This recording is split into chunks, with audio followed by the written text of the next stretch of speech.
I'm not doing enough. Oh, I'm not like, and so I literally have to block out all of these things and say, Tim, what is the pathway that you're supposed to be on?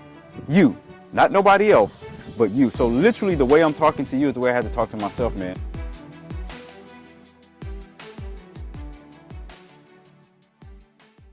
Hey guys, I'm Adrian from the Sound of Accra podcast. This is the show where we spotlight Ghanaian entrepreneurs, creators, founders, and business executives.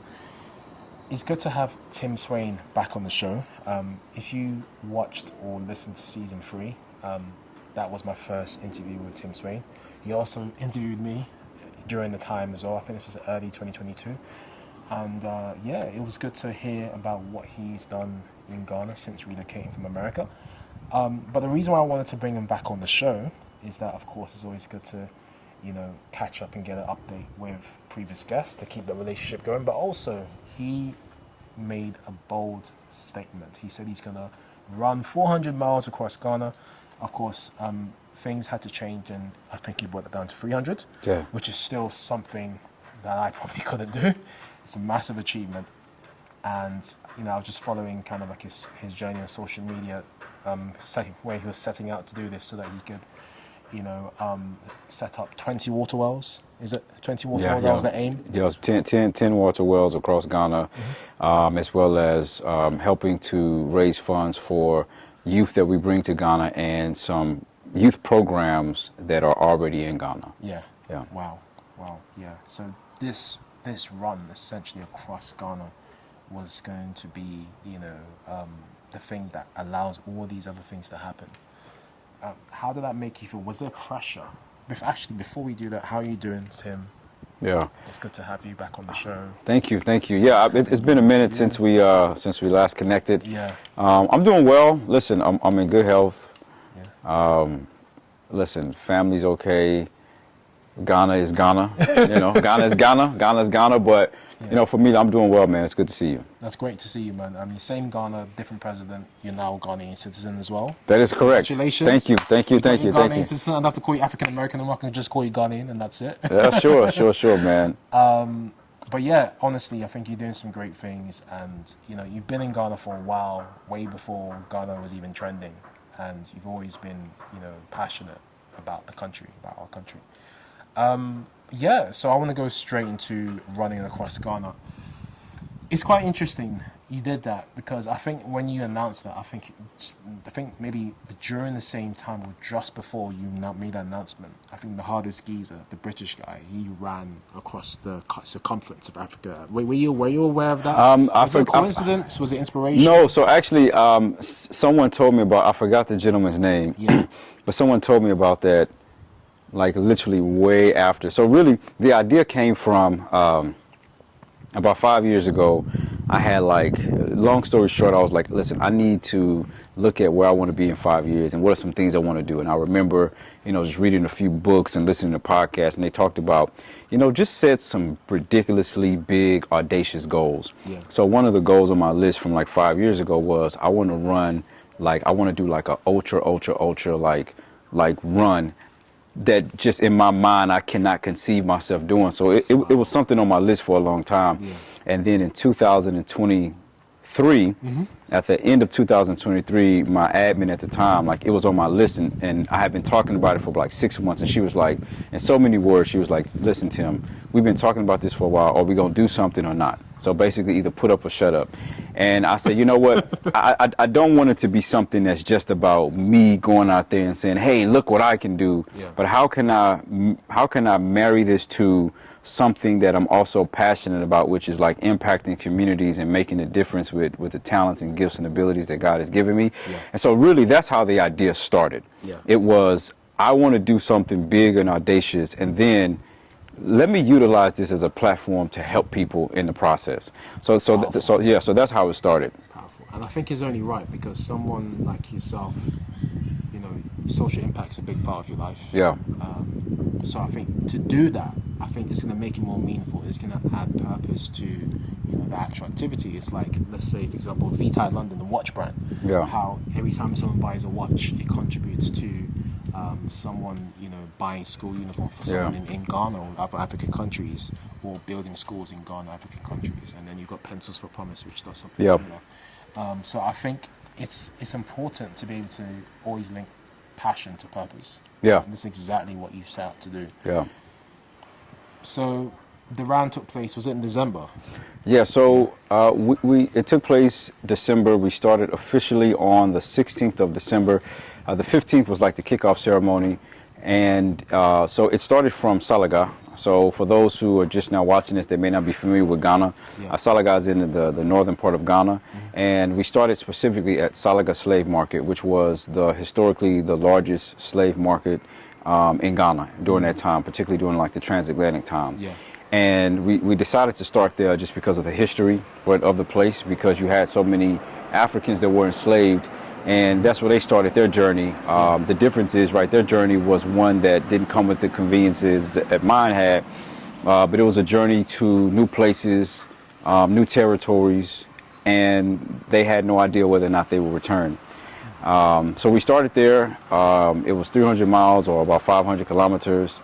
And we went through like the Ashanti region, and then we ended at Elmina Castle, because, you know, that's like the coast. So, you know, it started at Salaga, and then from there, and then we ended at Elmina, which is, you know, along the coast of Ghana. So, yeah. Wow, that's amazing. So I feel like it's great that you also picked certain landmarks to start and finish the race. Like, I think it also helps to kind of like teach people history at the same time. It makes it a bit more memorable, makes it more special, rather than just, I'm just going to run the 400 miles in Ghana from here, from wherever to wherever. I think it makes it more, you know, special. So I think how you did that was quite thoughtful. Yeah, thank you. I mean, it was definitely intentional. It took a lot of planning. Like, the people don't understand. You can get out and do something, but seldom do you see things that are done at, you know, any kind of level of above average that don't take planning. So we took about 10 months of planning. Ooh. Like, I had a whole team. Wow. Yeah. I had a project manager. Project manager have with a project manager. Yes, I had you know, you got to have somebody who's handling the day to day. So I had a project manager. I had an admin. Like, this is the whole team from start to finish. So I worked with a project manager. Had a little bit of PR help. Admins, designers, social media manager, on-site folks during that time. And the thing that I loved most about the team was everybody came from the diaspora. So I was able to assemble a team of people that were really good at what they did, and everybody came from the diaspora. I think it had to be, because, I mean, no offense to Ghanaians, I think depending on who you get, you know, they may not be, you know, as organized as the people from the diaspora. But we had. So when I say the diaspora, I'm saying like within continental Africa and outside. So about 90% of my team were Ghanaians. Woo! Yes. Ghanaian diasporans. Not even people who are continental, okay. And even people who I knew that were here, they maybe lived outside. Maybe they left out, but they were still kind of like from. Okay, cool, that helps. So I mean, it was. I mean, that's the thing, you know, because over the years, I've been able to meet some people who are really good at what they do. And then be able to, you know, give those people an opportunity to shine in what they do. But yeah, I mean, it was great. I mean, like, we also stopped at another place called Asim Manso, which was the last bath that the Africans took before they walked another like 70 kilometers or 40 miles to the castle to be sold. And like, for me, it was more than just like this slave walk, right? Because I think sometimes we focus only on one dimension of history. We act like we focus on this, but we also don't take the time to appreciate where we are. So that's where the fundraising element came in, because for me, working with youth, like, I see the eyes of Ghana, the eyes of Africa, the eyes of the world through people who see it differently. So it was looking at and appreciating and recognizing the past while really setting our framework and our thoughts towards the future. So that's where the two came in. But, you know, Ghana has so much rich history here that a lot of times we don't even know who are inside the country. And then definitely when you go outside, like, there's just so much like rich history that's like living here. I'm telling you, it is. Yeah. It is. That's why I think when tourists come here, there's just so much. The country offers so much for them. Wow, a whole team, you know, for this project. Yeah. Wow, it just shows. And a lot of money. Oh my God. Oh my gosh, yeah. But hopefully funds that were raised helped to kind of cover some of the costs, right? Yeah, so we're in the process right now. We decided to, we didn't meet the original goals that we wanted to meet. So right now we're in the process of revamping because we're still raising funds to execute some of the projects. Right now, we're probably focusing more so on the projects that are here in Ghana, which is the water wells and then the youth programs.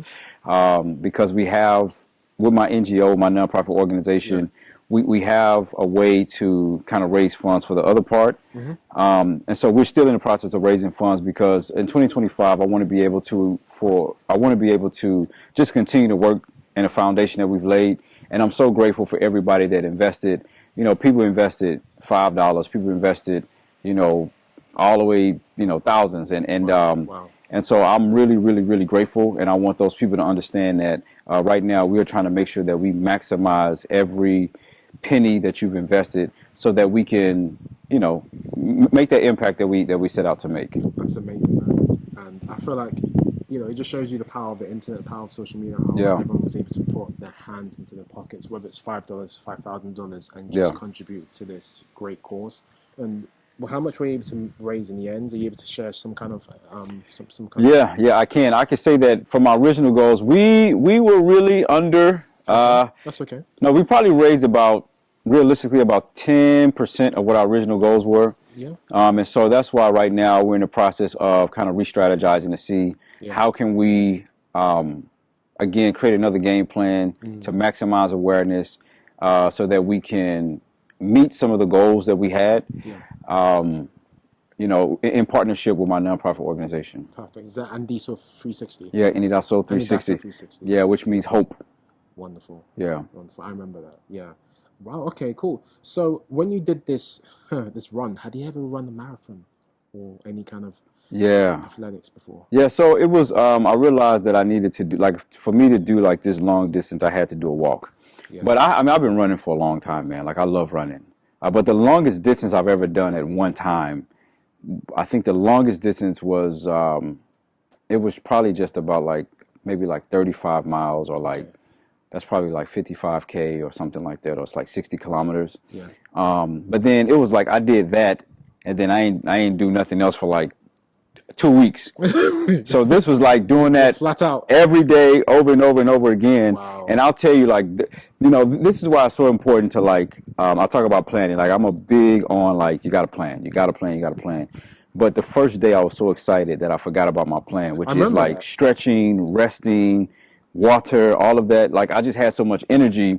And because the first day we were in, we were going from Salaga to the nearest town, I forgot the name, but there was a bridge we had to cross, so we had to take the ferry. Yeah. So like my mind was on and you know, Ghana, so like it's not like the ferries are coming like every 5 minutes. Yeah. It was like, if you don't catch this one, the next one may not come until like night.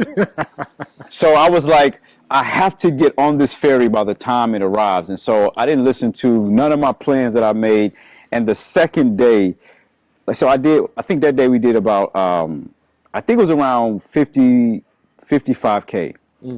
I only took one break to stretch, just not sticking to the plan. The second day, I was in so much pain. Like, literally, when I woke up the second day, I couldn't move. Yeah. I said, God, literally, I was talking to God, I said, God, literally, if you don't, and I was looking at how long we had to go. I was like, God, listen, if you don't help me get through this, ain't no way to do it. Yeah. So the second day, from the time I started till I finished, I would say on a scale of 1 through 10, I was probably in a level 7, 8 pain. Wow. On the second day? Second day, man. So the third day I took a break and I was like, okay, now I got to re-strategize.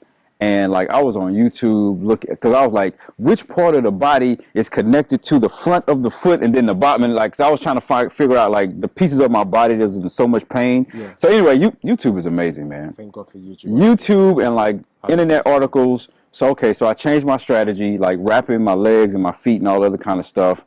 I even changed my walking pattern. So if you see some of the videos, it looks kind of like where a woman walks like this. That's how I'm walking because I'm in so much pain because I'm trying to let my heel land on a certain place. Yeah. But anyway, I changed up the strategy, and then by that third day, we had a strategy. Boom. morning time, we go this much distance, we take a break for this amount of time, we take this kind of nutrition, we go for this amount of time, we take a break, we go this amount of time, we take a, so by the third day, it was clockwork. Boom, boom, boom, boom, boom. It was clockwork every day. From there onwards, were you able to maintain that pace of running? Was it 30 miles a day? Yeah, so it was about 30, the maximum was 30, 30 a day, 30 a day, and then we tapered off towards the end to like 20, maybe 20, 25 a day, and then like towards the last day was only just like 10. Wow. Yeah, because the last day I wanted to end early, and because it took about, my average pace was, once I got into the groove, it was about I'm trying to calculate it miles and kilometers, because you got people all over watching. So it was about 10 miles every 3 hours, so about 3.3 miles an hour. Or let me say like a 6K an hour, because I was walking. Yeah. So I see you walked mostly, yeah? Oh no, the 100% was walking. Okay.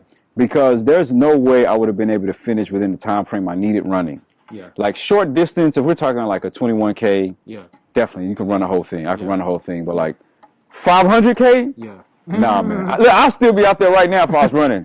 Yeah, because my body ain't what it used to be. Yeah, because you have to just pace yourself a bit. Yeah. And recuperation would have took, like, recoup time would have taken so much more longer if I was running. Because, it's so much like you're pounding your knees, and it's a lot, yeah. That's what you learned from the first day, right? Yeah.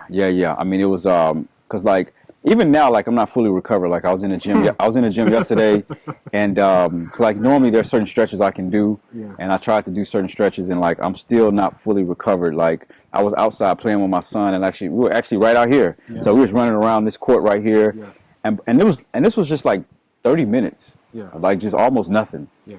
And by the end, I was like, God dang, like I'm in pain again.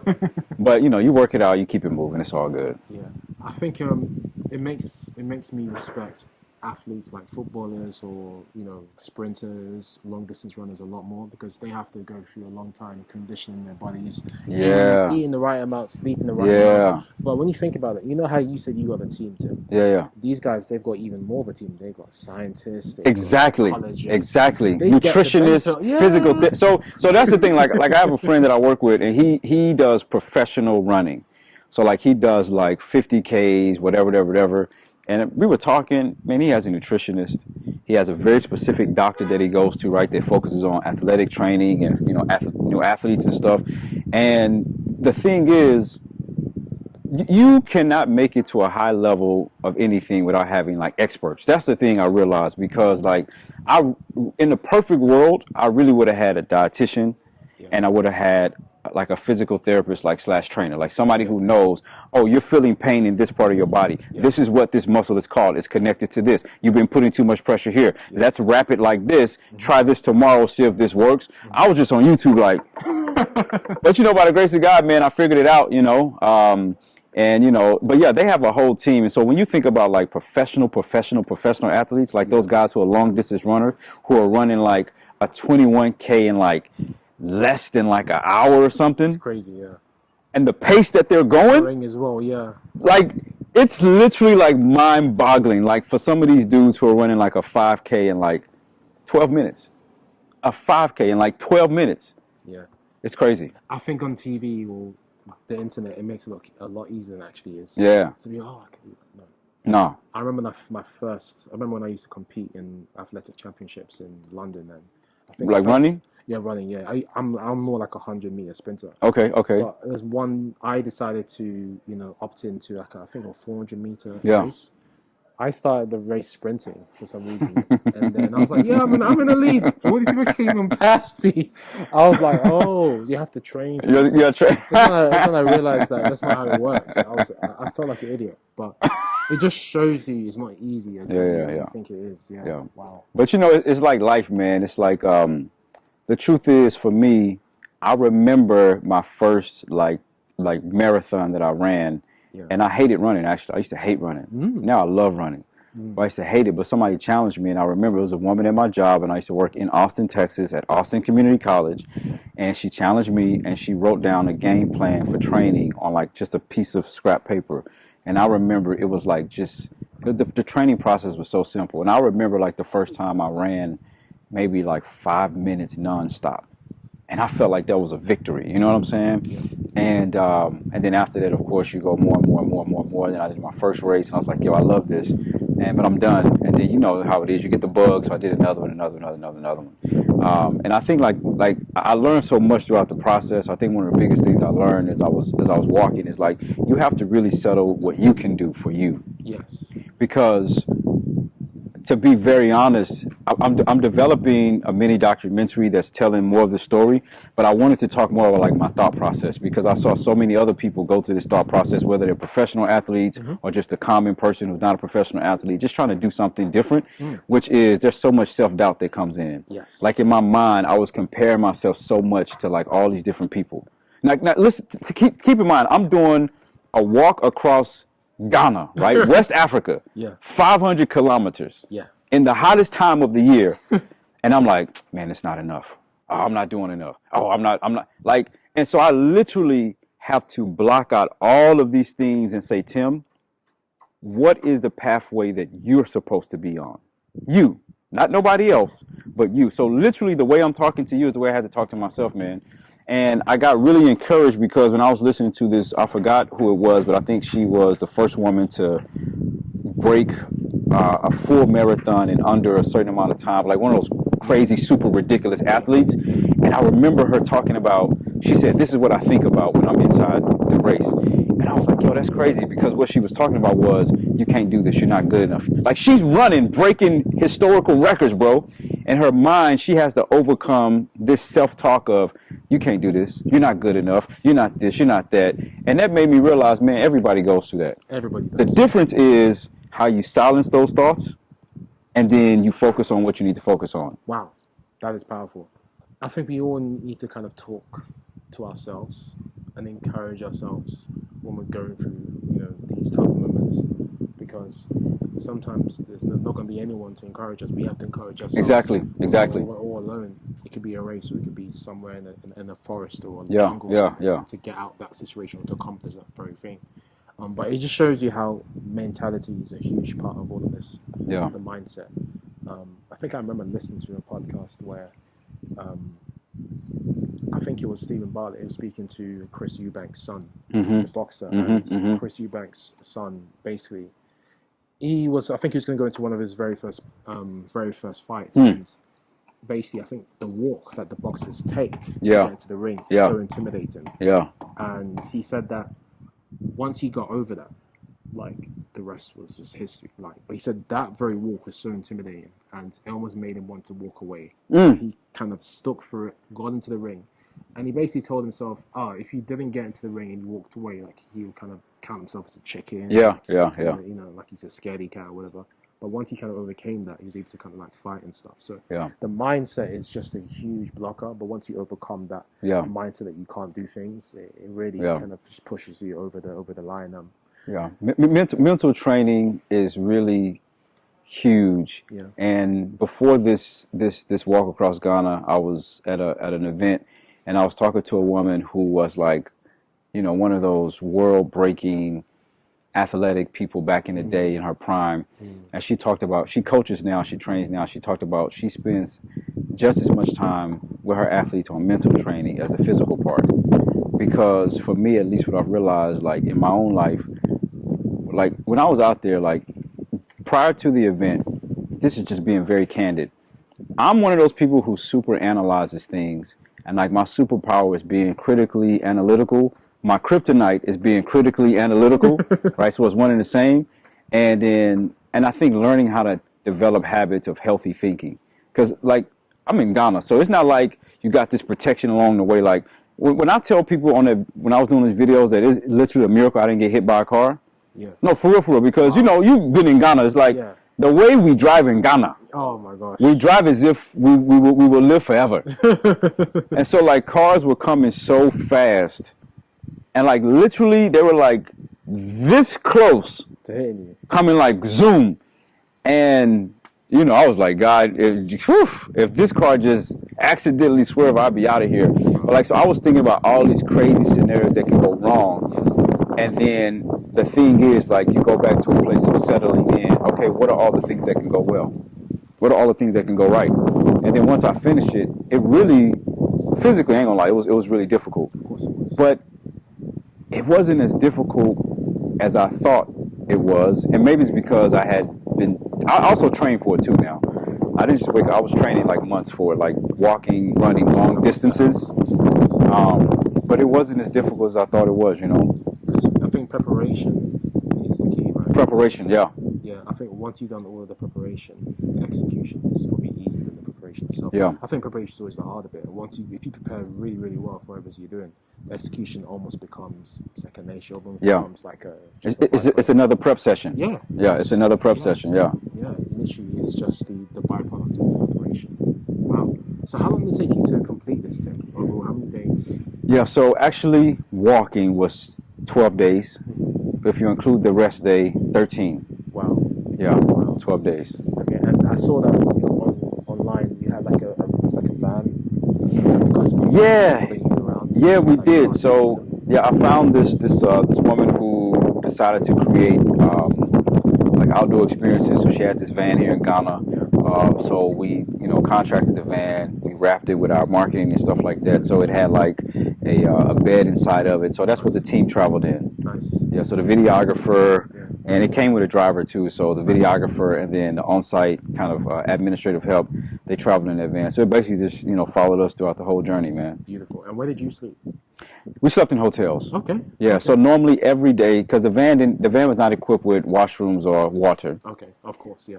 And so every day, basically, the schedule was, after we found our groove, every day the schedule was, I normally wake up around 4 a.m., do my routine in terms of wrapping, stretching, blah, blah, blah, blah. Yeah. We load the van up, and then wherever place we stopped, we'll either go to that place or we'll go back right to that place because we were hotels, and let's say we stopped at, Adringanor, but we had to get a hotel in Ashesi or something, or Kaneshi, right? Yeah. Then you have to come back to the place you started. It's a little bit of a diversion, isn't it? Yeah. Okay. So we'll wake up, we'll do that. We'll start between 5:45 and 6 when the sun is out because we never did anything in dark just because we didn't have the safety, what we needed, right? Makes sense. So we will start when the sun is up. First 3 hours, we take a break. We start at normally around 6, take a break at 9. Yeah. So from 9 to 9:30, I eat breakfast, I stretch, take a 10-minute nap.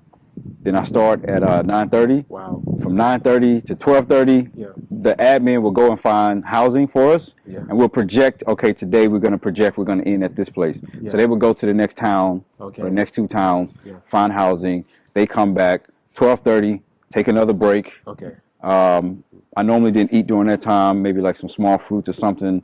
Stretch, take a 10-minute nap, 1 o'clock, start again, another 3 hours, and then after that, boom, we're done, go to the hotel, eat dinner, do whatever, sleep, wake up, we do it again. Wow. So when we found our groove, man, everything had to work everything worked really well once we found our groove. That's why you said it worked like clockwork. Yeah. And it's something where you found your groove whilst you were doing yes. the run, like it didn't happen before. Because the first day you had to change how things were going to go. So your team didn't even plan the housing in advance. They just kind of found it as you were going along. So we took 2 planning trips. The original trip was to just like find what's happening, right? Like where are the hospitals, where are the clinics, where are the hotels. But the thing is, you don't really know because like on one day you may do 30K, but then like the next day your body's like, nah fam, I'm only gonna do like 20K. So for me, and then like how it is through certain places of Ghana, especially you go like further up north, housing is not as like, it's not everywhere. Right, and then we didn't have like a super high standard for where we're going to stay. The basics were: do they have backup power? Is it clean? Is there water? And AC? Yeah, that's it. That was really the basics. The basics, And you wouldn't believe how many places didn't have those. I mean, you know, right? So many places didn't have that. So we just, so we did those things, and most of the housing and stuff was planned during the routes, and that's why during like that second period where I was out walking. Yeah, so I mean, most of the planning was done during that time. Okay. Yeah. Wow, that's amazing. So it just shows you how difficult this was. Like I never would have thought about that. Like having to scope out where's the nearest hospital in case this happens. Yeah. Okay, where? What kind of housing should we get? Is the housing meeting certain standards? Yeah. Where geographically should housing be position so that by this time you can come back to your original position of the route and continue the run. Wow. Yeah, it's a lot of planning, man. Your risk management, your all of that stuff was a part of it, and that's why you need a team. Like, imagining if you're doing this and it's just you by yourself. Like, and for me, I wanted to make sure that I could finish the race, right? There's a scripture that talks about how, like, when you start the foundation, you have to count the cost. Yeah. Because if you don't finish, folks are going to ridicule and laugh at you. And it's not necessarily doing it to get people's approval, but it's thinking ahead, right? So planning. Jesus' words as well, aren't they? Yes, right. So planning ahead. So for me, I wanted to make sure that I wanted to finish. That's why it was like, I'm not trying to do a bunch in one day to be like, look at me, I'm Superman, and I can, like, I want to be able to finish the journey. Yeah. So let's do what we can do every single day, work on it, and do that. So, like, by the time we reach, like, maybe like 2 days out, oh man, listen, that last day I had the same amount of energy on the last day as I had on the first day. Wow, because you finally got a groove that worked for you, and Yeah. you was able to allow your body to probably recover and heal Yeah. in the type of way. And I was just so excited to be done, man. And like the last day, you know, you're walking by the coast. Yeah. So you're looking at the ocean, and you know, it's a different type of scenery versus being like maybe like up north where it's just Savannah. Yeah, man. It's just goats. Sahara Desert. Yes, it's like goats and cows and chickens. Then you come to the coast and you got more people and you got the ocean and this and this and this. And then the last day was only, you know, like 10 miles. So that was just like, that was nothing, you know. So it was like, you got all this energy. And then, and I had a really, really special ceremony at the end. So an amazing woman, man, who said, you know, I see what you're doing and I want to be a part of it. And so she reached out to you. Yeah. So I met her. She was actually a YouTube subscriber. Okay. And then we met at one of the events here in Ghana. She's like, yeah, I heard about what you're doing. You know what are you doing afterwards? And I was like, I ain't got nothing planned. She's like, I'm going to plan something for you. I was like, okay, cool. So I put her in contact with, you know, the project manager to handle everything. And she did wonderful, man. So towards the end of it, she hooked up this site visit with this kind of amazing couple that built a hotel there in Elmina, and then she took us to this place where basically when we got there, they took care of everything. It was beachfront, amazing. So shout out to, I think, the Oasis bar there in Elmina. Amazing hospitality. The place aesthetically was dope. The food was great. They took care of everything, and yeah, man, we had a great time. So I think running north to south is much easier than probably running south to north. Oh, no, I wouldn't have done that. No, I wouldn't have done that. I wouldn't have done that because, you know, when you get down south, there's more like, even just in terms of food options. Yes, of course, yeah. It's like it's getting, so was it, I'll have to ask you this, Tim. Was it like a thing where the more you got south, the more you ran south, the more like amenities were accessible? Absolutely. To you? Yeah. Even things like, for example, like fresh fruits. Yeah. You know, like you can get fresh fruits up north, Yeah. but we're talking about access, right? It's much less accessible. But then when you start passing through like the Ashanti region, oh man, you can just go to the roadside anywhere and get your mango, your pineapple, your banana, your whatever. So we actually, before we started the journey, one of the ladies that we were working on the ground, she came from Kumasi. So we actually had her pack a bunch of coconut, because I drink a lot of coconut water. So like coconut water, like she packed coconuts, fruits, and all that kind of stuff, because we knew like the first few days we're not gonna have that in access, or that stuff be accessible. Yeah. And so she also brought like a gas cooker, so she cooked food. So every day she was cooking breakfast. Wow. Yeah. So for you, wow. yeah, well for the whole team, you know. Were you the only runner? You're the only runner. Yeah. Wow. I can imagine there's another one, a whole another team for that one. Yeah. So I mean, it was a lot of planning. Like, so I say shout out to the team because, you know, my project manager, she did an amazing job. I've been knowing her for like 5 years now. Beautiful. Yeah, met her in Ghana, and she worked with me previously. And then when I needed a project manager, I was like, yo, do you think you can do this? And I'm sure she told me later, she was like, no, I don't think I could do this. But, you know, I got news, like, oh, I can do it. But she actually did have the skill set to do it. So she did a great job. Fantastic. How many people were in your team? Like from start to finish? Yeah, just overall, yeah. I mean, the core team. Like the project manager. The project manager. There's an admin. I mean, we had contractors. You know, people like the designer for the logo. Yeah. The social media person. Fantastic, by the way. Videographer that we did our initial video with. The on-site videographer.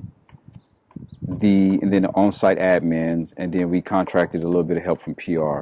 So totally, everybody, it was probably about 7 to 8 people. Wow. Yeah. Wow. Just to accommodate you running. Yeah. But also to capture the content and the moments as well. Yeah. Which, you know, you can't relive those moments. Of course, like I think is important to capture the content. Yeah. So you're gonna have a documentary coming out at some point, right? Yeah. So right now we're collecting all the footage, and the story really is about. It's about not just the walk. It's about the journey to get to Ghana. It's about the journey of really finding a deeper purpose and like trying to help and give back and make an impact. And also it's about like the mind state, right? Like what was happening mentally. And the idea is that I want this to connect with other people to know that, listen, I'm not some super duper person. Like I'm a dude from Houston, Texas. And, you know, and if I can do it, like I want you to find your special, whatever that is. If you're a painter, a real estate person, a plumber, whatever it is that you do, why not set a big, audacious, scary goal? Like when you think about it, you're like, there's no way I can do this. And then match that with how can I use that to inspire and help somebody else? That will be the outcome. Like if that documentary, when that documentary is out, right? If it can help people to do that, that would be a win for me. Wow. I think that's the heart of this whole thing, isn't it? To lead others inspired, to impact others, and to drive others to get involved in things like this. Yeah. This has been a powerful conversation, Tim.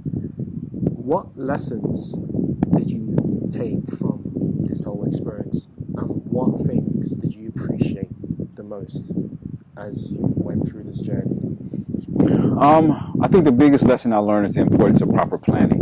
And that's not to say I did it well. I mean, when you have a budget, you got to stick to the budget. You got to be realistic. If you got $5, don't be like, I hope I'm going to get 10, and then you start spending 10. Don't do that. If you got $5, you only spend $4. Be conservative. Be conservative. You have to do that, and you gotta plan for what is it? Hope for the best, prepare for the worst, expect the unexpected situation. The other thing I realize is the most important thing is no matter what you're doing, if you're going to be successful, that you have to have a team. All this self-made nonsense, nobody's self-made, because everything we know, we've learned from somebody. 100%. And we can't be afraid to invest in people who are good at what they do to help them help us. Like, don't cut corners and get the ranky-jank, whatever. Like, invest in the best of the best. And I think the last thing that I learned was I learned that you really can do whatever you want to do as long as you count the cost, and you kind of go from there. Beautiful. Wow. Tim, it's been a fantastic conversation.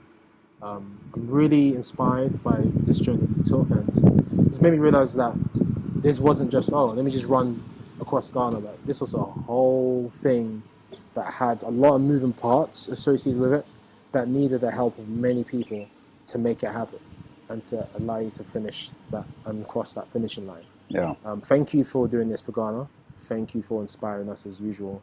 And to you listeners out there or watchers out there, I hope you get inspired by what Tim has done. And hopefully, if you want to have such an initiative like this, I'm sure Tim will be able to kind of maybe, support you and maybe give you some advice, and maybe we'll be able to see other initiatives like this because of what Tim has done. So, Tim, I'm sure we'll probably see the impacts of what you've done a lot more down the line in terms of the months and the years to come than we are seeing right now.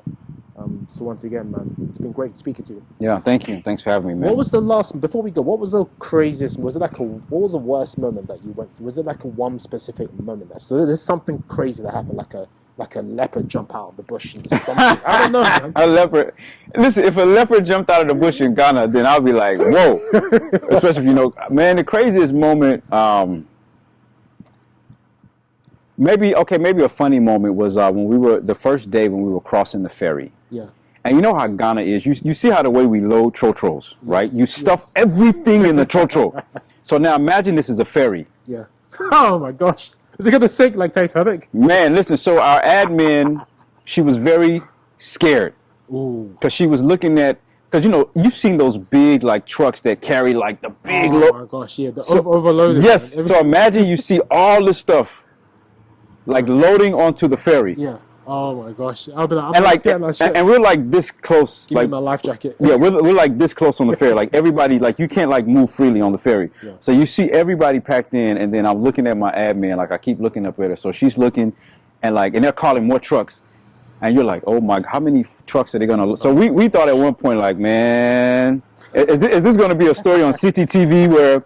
And today, people have drowned in the such and such river because it was overloaded. Yeah, it was. I was like, God, if we just get over this water, then we'll be cool. But yeah, that was probably one of the craziest moments. Wow. Okay. Cool. You're here today, so of course Yeah, we made it. Yeah. You crossed the River Jordan, or yeah. God paved the waters for you. Yeah, I'm telling you, man. Oh, the way they were loading that thing, you're like, oh my gosh. For boat, maybe cars and stuff, I get it, but boats, oh my gosh. yeah. Wow. Thank you, Tim. Absolutely. Inspired. Yeah, Thank you for absolutely. coming on. So yeah, where can people learn more about? Is it Blackstar 400? Yes, blackstar400.com or my socials. I'm sure you'll put some of the socials there in the description. But yeah, you can follow the journey at Blackstar400, or you can just follow my person. You can follow the journey through me, Tim Swain. Yeah. All of my socials are the same thing, Tim Swain. Then you find me. Perfect. Tim, thank you so much for your time. Really, really appreciate it. Yeah, absolutely. It's been great catching up with you. Once again, congratulations. Thank you, man. Being I a appreciate Ghanaian it. citizen, and Thanks, also man. congratulations for completing this challenge. Yeah, It's no absolutely. easy feat. Yeah. I haven't even done a marathon myself. I think the one time I tried to do a marathon, I had a breakfast fry up in the morning. and I abandoned the marathon like 2 miles later. So I've got so much more to do to get to your level. But thank you, Tim. Yeah, absolutely. Thank you. So there you have it, guys. Tim Swain, he's the founder of Blackstar 400. You're the founder, right? Sure. Yeah. There we go. He's the founder of Blackstar 400 and other organizations, which will link in the description below. I hope you're inspired, impacted by this episode. Let us know what you think in the comments below if you're watching on YouTube. Drop us an email, info@thestandardcrowd.com if you want to have more information. If you want more content like this, please subscribe to YouTube, listen to Apple Podcasts, Spotify. Visit our website, thestandardcrowd.com. Thank you so much, guys. We're out. We're hungry. Firstly, peace. Take care.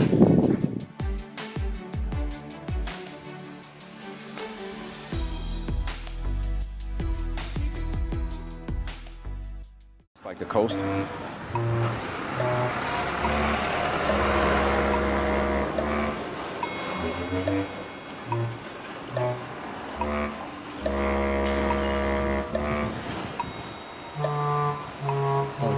that out. No worries. About 5 seconds. We can look at it. When he's out. Sure.